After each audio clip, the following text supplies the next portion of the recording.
안녕하세요. 네, 진로교사 김원배입니다. 고등학교 및 대학교에 진학하기 위해서 자기소개서 작성해야 하는 경우가 있습니다. 자기소개서를 어떻게 작성해야 할지 고민들이 많이 있죠. 오늘 영상을 통해서 자기소개서를 어떻게 작성해야 할지 여러분들이 주도적으로 계획을 세워보길 바랍니다. 자기소개서는 자기주도 학습 영역과 인성 영역으로 나누어 작성합니다. 자기소개서는 외국어 고등학교와 국제고등학교는 1,500자 이내, 서울 방식의 자유형 사립고등학교는 1,200자 이내, 서울 이외 방식 자유형 사립고 및 일반고는 1,500자 이내 작성하게 되어 있습니다.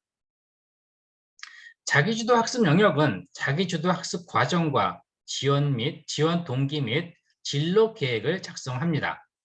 자기주도 학습 과정은 학습을 위해 주도적으로 수행한 목표 설정, 계획 수립, 실천, 그리고 그 결과 및 평가까지의 모든 과정을 작성합니다.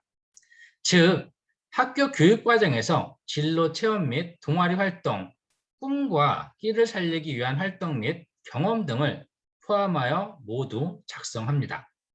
지원 동기 및 진로 계획은 진학하고자 하는 학교의 권학 이념과 연계해서 지원학교에 관심을 갖게 된 동기, 꿈과 끼를 살리기 위한 활동 계획과 진로 계획을 작성합니다. 인성 영역은 봉사활동을 포함한 배려, 나눔, 협력, 타인 존중, 규칙 준수 등에 대한 활동 실적과 배우고 느낀 점을 작성합니다. 이 이외에도 학생 여러분들이 발굴해서 작성 가능합니다. 자기소개서 작성 방법을 살펴보겠습니다.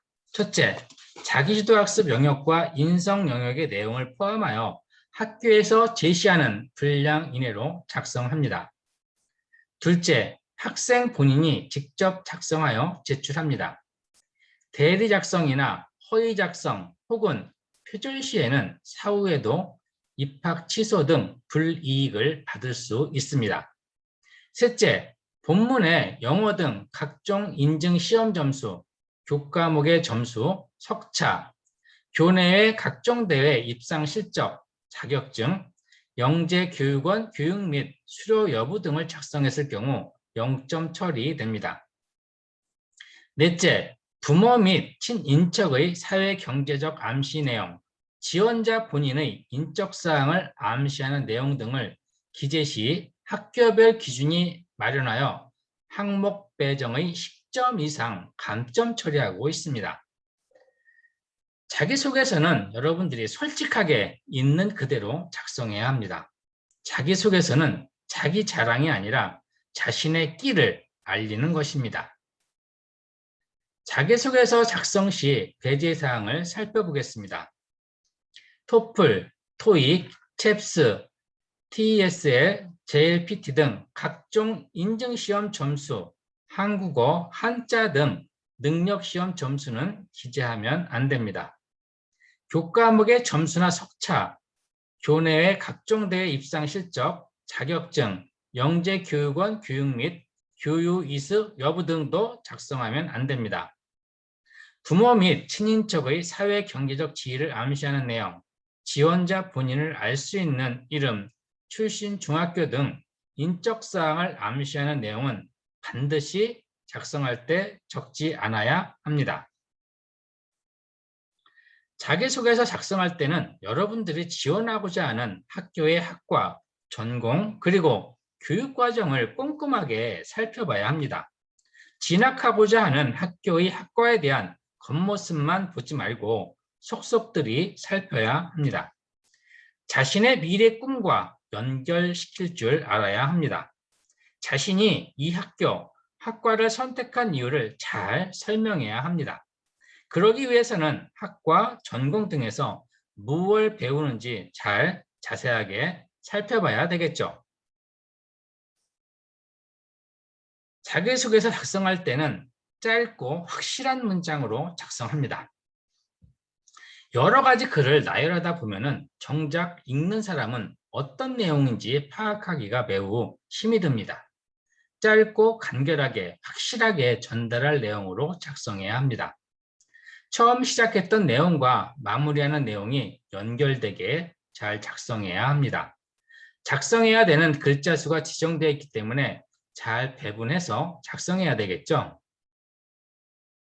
자기소개서 작성할 때는 생활기록부에서 이야깃거리를 찾아야 합니다. 여러분들이 3년 동안 학교 생활에서 담긴 것이 생활기록부입니다. 3년간 학교 생활을 충실하게 하고 이야깃거리를 많이 만들어야 되겠죠. 이 생활기록부 속에서 자신의 이야기를 만들어가야 합니다. 자, 자기소개서 작성할 때는 나가 누구인지 확실하게 보여주는 글을 작성해야 됩니다. 자기소개서의 주인공은 나 자신입니다. 자신만의 캐릭터를 확실하게 보여주는 것이 매우 중요합니다. 학교 활동에서 어떤 역할을 했고 꿈을 만들기 위해 어떤 노력들을 했는지, 그리고 어떤 변화가 있었고 무엇을 느꼈는지 등을 자신의 입장에서 서술해 나가야 합니다. 자신의 성장 스토리를 구성해야 합니다. 꾸준하게 진로 목표를 설정하고 진로 로드맵을 작성하면서 자신이 어떤 노력을 해왔는지 또는 관련 학문 분야에 관심을 가지고 어떤 준비를 해왔는지 등의 내용으로 구성되어야 합니다. 이야기가 중복되지 않게 작성해야 합니다. 여러분들의 그런 성장 스토리를 잘 구성해서 작성하길 바랍니다. 학교에서 배운 교육 과정에서 구체적인 경험과 탐구 과정이 드러나야 하고 진로 계획을 작성할 때는 구체적으로 자세하게 작성합니다. 자, 그러면 잘못된 자기소개서 작성 사례를 한번 살펴보겠습니다. 이 사례를 보면서 여러분들이 이러한 것들은 정말 적지 말아야겠다라는 생각을 갖기를 바랍니다. 중학교 1학년 때 처음 토익 시험에 응시해 450점을 받았습니다. 이후 영어 공부에 매진한 결과 850점을 얻으며 노력은 결과를 배신하지 않는다라는 깨달음을 얻게 되었습니다.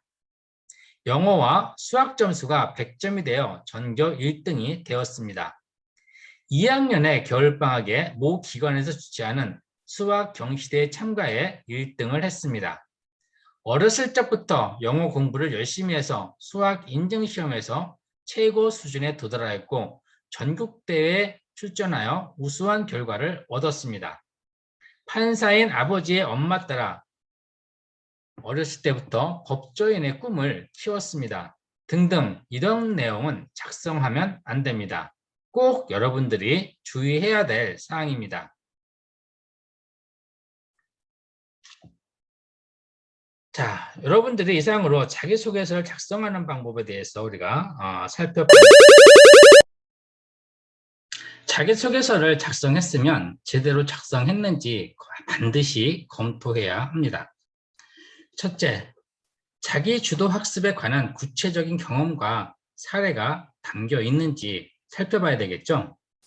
둘째, 리더십을 언급했다면 자신만의 기여도와 구체적인 사례가 있는지도 살펴봐야 합니다. 셋째는 자기주도 학습 활동을 과정 중심으로 작성했는지 살핍니다. 네 번째는 학교 생활 속에서 자신의 경험과 사례의 미래 계획을 살폈는지 살펴봅니다. 다섯 번째는 경시대회 입상이나 교과 성적을 자랑하지는 않았는지 살펴봅니다. 이상으로 자기소개서 작성 방법과 작성하면 안 되는 사항들을 살펴봤습니다. 여러분들이 소망하는 그런 꿈들이 이루어지길 응원합니다. 진로교사 김원배였습니다. 감사합니다.